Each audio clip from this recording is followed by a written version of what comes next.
Vamos a hablar de Emilio Salgari.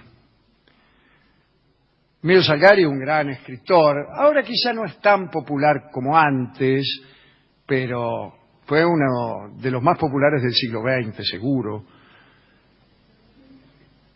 Yo recuerdo sus libros cuando era chico. A mí no me gustaban tanto, pero salían en colecciones juveniles.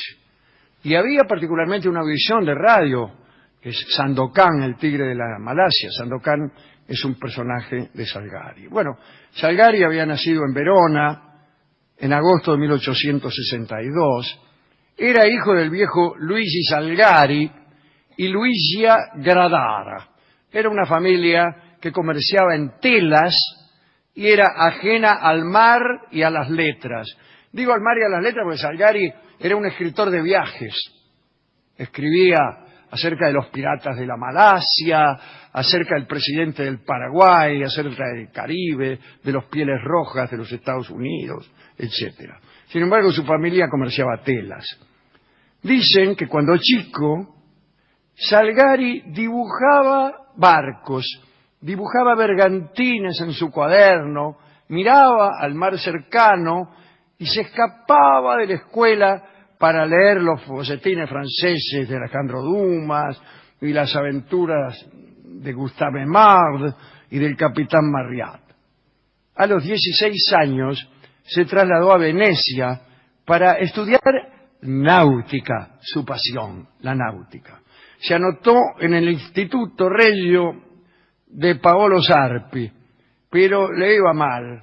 No era un buen estudiante, lo bochaban en geometría, navegación, astronomía, trigonometría. Bueno, al final nunca pudo conseguir el título de capitán mercante que daban ahí. Salgari, sin embargo, siempre consideró que tenía el título. Resolvió decir que era capitán mercante. Y andaba siempre vestido de marinero por ahí. Empezó a defender a muerte su mentira. Defender a muerte una mentira es uno de las tareas que la gente acomete con mayor entusiasmo. Y no se bajan nunca de allí. A veces, defendiendo verdades, se pierde la fuerza y uno abandona. Pero el que defiende mentiras es incansable. Así Salgari desafió, por ejemplo, a un periodista, Giuseppe Biasoli, que puso en duda su condición de capitán.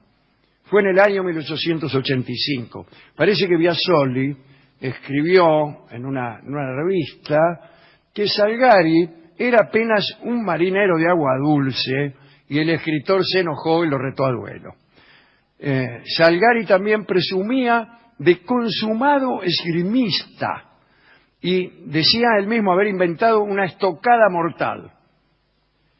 Bueno, se batieron cerca de la sombra del campanario de la Basílica de San Zenón y Salgari hirió ligeramente al periodista. Cuentan que fue un duelo a primera sangre para evitar, esa onerosa consecuencia administrativa de un duelo a muerte, ¿no? Si matas a uno siempre hay algún problema. Salgari tuvo que penar varias semanas en una mazmorra, lo metieron en cana, ¿no? ¿Qué le pareció? Una porquería. Y el otro, el periodista Biasoli, terminó con una cicatriz en el rostro. Emilio Salgari solo conoció el mar Adriático, que navegó por un rato nada más, una vez en su vida, a bordo del barquito Italia I, una goleta de cabotaje con carga de carbón, en la que sacó un pasaje para hacer el viaje desde Venecia hasta Brindisi. No es mucho. Y se subió, nada más. Nunca más viajó. La realidad es que aunque se vestía siempre de marinero, presumía de ser capitán y escribía novelas marítimas y de viaje, Emilio Salgari le tenía pánico a la navegación. Entonces no viajó. Tenía sobrepeso y mala salud y complejo de baja estatura. Caminaba siempre con unos tacones altos que ocultaba entre los dobleces de los pantalones que los llevaba arrastrando. Bebía mucho, siempre andaba con una botella de Marsala. No había momento en que no estuviera fumando. Bueno, en 1883 había comenzado sus colaboraciones en la Nuova Arena, un diario de Verona. Salgari publicó sus primeros relatos de piratas en formato de folletín por entregas cuando tenía 21 años. Y se puso de novio con Ida Peruzzi, ¿qué tal?, a la que le decía Aida. Cuenta el cronista que era una morena de rulos y orejas grandes, a quien Salgari escribía cartas presuntuosas en que le contaba que había nacido en una noche de tormenta y que había capeado tempestades en los océanos indomables. Ida Peruzzi era actriz. La pobre chica era portadora de sífilis, alcohólica y, según los médicos, ninfómana. El último punto no perturbaba a Salgari y tampoco lo consideraba una patología. Cuentan que mientras pudieron, supieron divertirse mucho. Eran muy amantes de los placeres carnales. Cuando el marido no lograba contentarla por alguna razón, ella se veía obligada a aplicarse trapos de agua fría en la frente y sollozaba sin parar. Ida sentía debilidad por los soldados en formación y les lanzaba besos desde la ventana de su casa, etc. Salgari e Ida se casaron en 1892, tuvieron 4 hijos, a los que pusieron nombres ajenos a Italia. A la niña la llamaron Fátima y a los varones Nadir, Romero y Omar. En 20 años, Emilio Salgari escribió más de 80 novelas y más de 100 relatos, muchos de ellos con un seudónimo. Les cuento algunos seudónimos de Salgari: Guido Altieri, Guido Landucci, Enrico Bertolini, Pernini, Romero, Emilius, eran seudónimos que elegía Salgari. En realidad, sus libros se vendían muchísimo, pero él se moría de hambre. De algunos de sus títulos se tiraron más de 100.000 ejemplares, que para la época era una enormidad. El éxito llegó a conocimiento a la Casa Real de Italia, por lo que la reina Margarita le hizo llegar una felicitación y él la correspondió enviándole cada año, mejor dicho, no cada año, cada vez que editaba un nuevo libro, el primer ejemplar. En algún momento fue nombrado caballero. Su jornada de trabajo era más o menos así. Se levantaba, escribía 4 horas sin descanso. A continuación bajaba a un huerto que había en su casa, empezaba a cavar y a podar árboles, mientras construía mentalmente el argumento de lo que iba a escribir a continuación. Y lo construía hablando consigo mismo, mientras podaba, ¿no? Che, Salgari, ¿qué te parece si los tipos pasan por la Malasia y lo atacan los piratas? Bien. Y después a la tarde escribía otras 4 horas, y así todo el tiempo. Era un mal administrador, peor negociante. Firmó contrato con el editor Antonio Donat, que le ofreció la seguridad dudosa de un sueldo anual por los derechos de sus novelas, pero no le daba porcentaje por las ventas.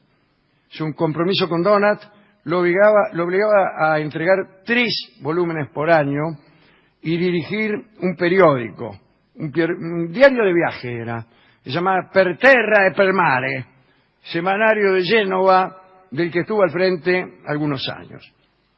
Las cosas iban mal. La pobre Ida empezó a enfermar de locura. Como no tenía dinero para internarla, no tenía guita el tipo, Dios mío. Tuvo que llevarla a un manicomio y la internaron en Colegno, un lugar bien fulero de Turín. Salgari fumaba 100 cigarrillos al día. Para ver si podía mejorar un poco, rompió con el editor Donat y se comprometió con otro, Ben Porad, que publicó 19 de sus novelas. La locura de Ida lo destrozó. Escribió, tengo acá la carta de Salgari, dice: he perdido cuanto más tenía de querido. Aquella que todo lo compartió conmigo, aquella que sufrió con mis pesares, mi inspiradora, mi amiga, mi alma. Mi vida declina, ha llegado al fin. Y Salgari comenzó a enloquecer él mismo y a beber con total desmesura. 6 días después del ingreso de Ida Peruzzi al manicomio, Salgari escribió, pero otras cosas. Le dedicó una carta a sus editores que dice: a ustedes que se han enriquecido con mi piel, manteniéndonos a mí y a mi familia en una continua semimiseria, solo les pido que en compensación por las ganancias que les he dado, piensen en mis funerales. O sea, lo único que pedía es que le pagaran el funeral. Escribió otras también a los hijos, diciéndoles que acudieran a los editores para ver si podían ayudarlo, o a los millones de lectores que él tenía en el mundo entero. No les dejo más que 150 liras, dijo, más un crédito de 600 liras. Háganme sepultar por la caridad, porque estoy completamente arruinado. Y finalmente anunció que se iba a morir al Valle de San Martino, cerca del lugar donde, cuando vivían por ahí cerca, iban a merendar con toda la familia. Les dijo dónde encontrar el cadáver, todo, una porquería, ¿no? A los directores de los diarios, bueno, ahí les pidió que organizaran una colecta a los directores de los diarios para alimentar a los chicos. Bueno, la primera en encontrar el cadáver de Salgari fue una lavandera, Luisa Quirico, que había ido a juntar leña al Valle de San Martino. Y finalmente lo identificaron y comprobaron que había elegido una forma extraña de suicidio. Se había hecho lo que los japoneses llaman el harakiri. Había cometido harakiri. En el Instituto de Medicina Legal, la autopsia del cadáver del capitán fue hecha por Mario Carrara, que se había casado con Paola Lombroso, hija de César Lombroso, aquel que te miraba la cabeza y decía qué clase de criminal eras, ¿no? En los funerales no hubo ninguna autoridad, ni personajes ilustres, pero sí una multitud de jóvenes, estudiantes, obreros y artesanos. Había cerca de ahí una exposición universal de no sé qué, y Salgari tenía 49 años. El editor Ben Porad no lo lloró y casi ni siquiera informó que se había muerto. ¿Por qué razón? No le convenía que la gente supiera que Salgari se había muerto, porque él tenía unos cuantos escritores que seguían escribiendo libros y lo firmaban como Emilio Salgari. Salgari, el tipo que describió la Antártida, Rusia, América del Sur, India, China, las islas del Japón, América del Norte. Al final solo viajó una vez de Venecia a Brindisi. Libros de Salgari, muchísimos. Los Tigres de Montparnasse, y ahí está la saga de Sandokan, ¿no? Está Sandokan con su amigo Yáñez. En el programa de radio no me puedo acordar cómo se llamaba, pero me voy a acordar el actor que hacía de Sandokan, ¿no? Todos esos personajes vivían en una isla ficticia que era Montparnasse y andaba siempre de un lado para otro. Escribió también El Corsario Negro, Los Piratas de la Malasia, El Rey del Mar, La Venganza de Sandokan, La Reconquista de Montparnasse, El Falso Brahman, La Caída de un Imperio, El Desquite de Yáñez, La Reina de los Caribes, Los Corsarios de las Bermudas, El Tesoro del Presidente del Paraguay, y escribió un libro rarísimo que se llama Las Maravillas del Año 2000. Y yo me topé con ese libro siendo niño, en pleno siglo XX, desde luego. Faltaba muchísimo para el año 2000. Y las maravillas del año 2000 ya habían sido alcanzadas. ya habían sido alcanzadas, porque él describía ciudades enormes con edificios de hasta 20 pisos. Ya había, hacía mucho que ya había. Casi en época de él ya había. O sea que aquellas maravillas que él describía, quizá a fines del siglo XIX, posiblemente, principios del XX, eran bagatelas.